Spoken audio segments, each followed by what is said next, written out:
Dodge Durango running board installation. Custom mounting brackets.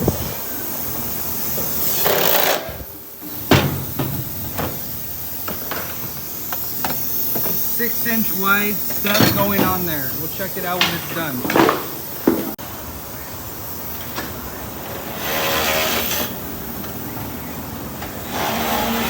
This step sits nice and close to the vehicle, so there's no gap right there people can slip and fall into.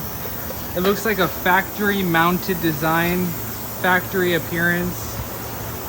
It goes nice with the chrome.